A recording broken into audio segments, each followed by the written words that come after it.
Hi guys, just a quick update on the spray booth. So basically what I've done now is made these wooden frames.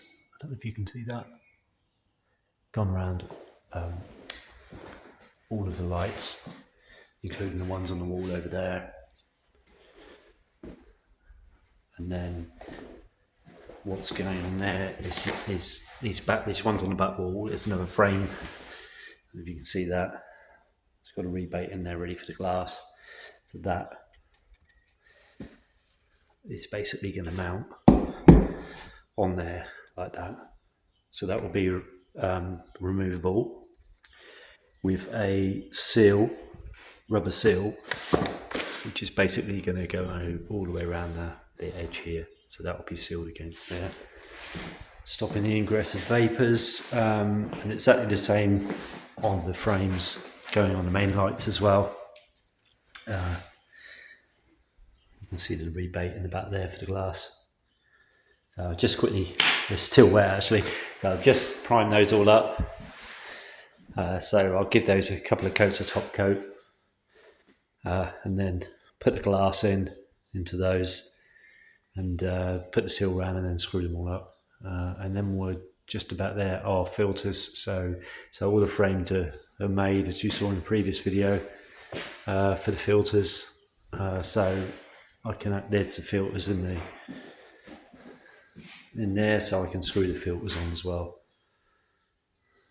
So I've now bought some LED bulbs, 1200 bulbs, which are like direct replacements for these original fluorescents. So you have to take out the starters and the ballast that's in there, and then you kind of wire them direct. But there's about 3 different types, so just be careful what you buy and how you wire them. So I've done one so far. That's taken me about an hour or so, and I'm just in the process of doing the second one. So hopefully this evening I'll have all these lights in, which will be really cool. So that will be all the light fixtures done. Just a question of putting in my filters. So they've got to go in. Okay guys, so that's all the lights installed. Wasn't too bad, took me basically one evening to do the bits of wiring inside and delete the ballast and the starters. These lights also had let me show you, had these capacitors in as well. So omitted those two. Certainly so much brighter than the original fluorescents. So these are 18 watts each bulb, and the original ones were 36 watt a bulb, so they're basically exactly half the amount of power, and they're probably putting out twice the light.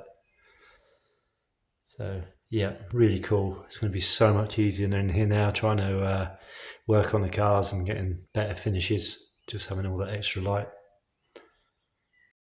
Okay, so I've welded mesh on all the frames now, as you can see.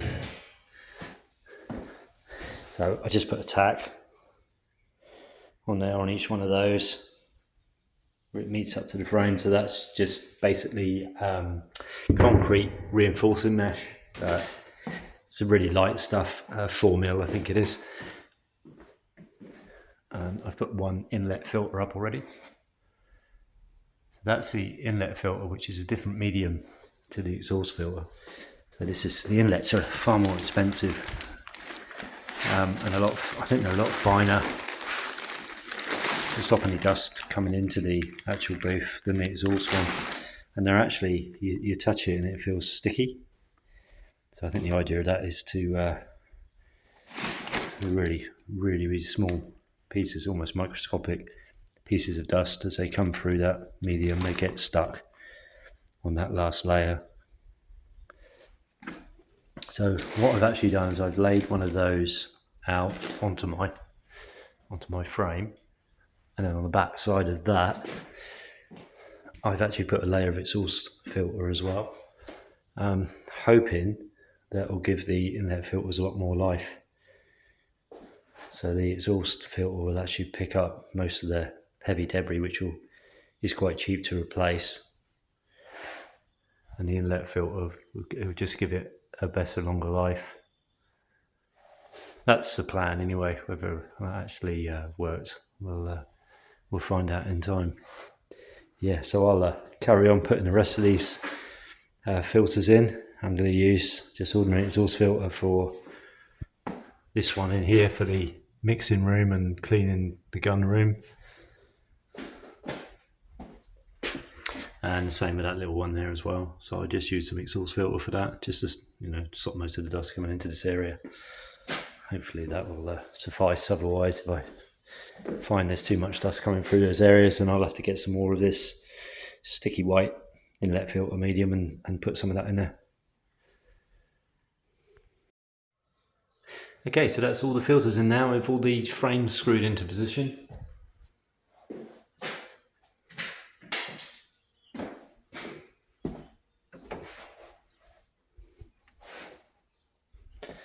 So all that's left to do now really is put the cover over these lights, which I've got down here. I'm going to start doing that now.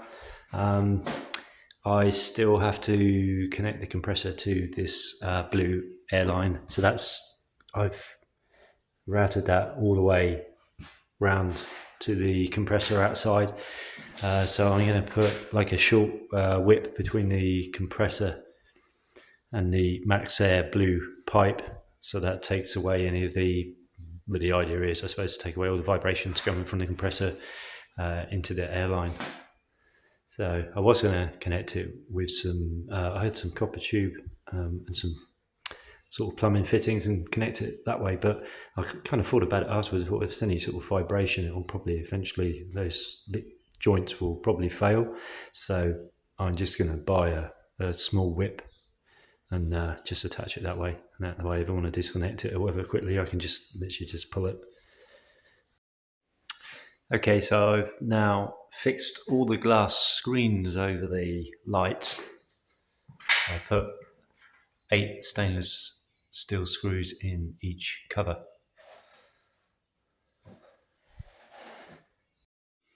Yeah, so they should be completely sealed now because I've put like a rubber seal around the back of the frame before I screwed it up.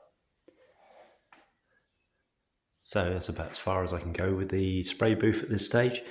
Just gonna wait for the electrician to wire up the motor, the fan motor, and then he's got to run the wires run through, but he's got to connect it into the fuse box. So anyway, okay guys, thanks for watching, and please leave any tips or comments. Cheers for now.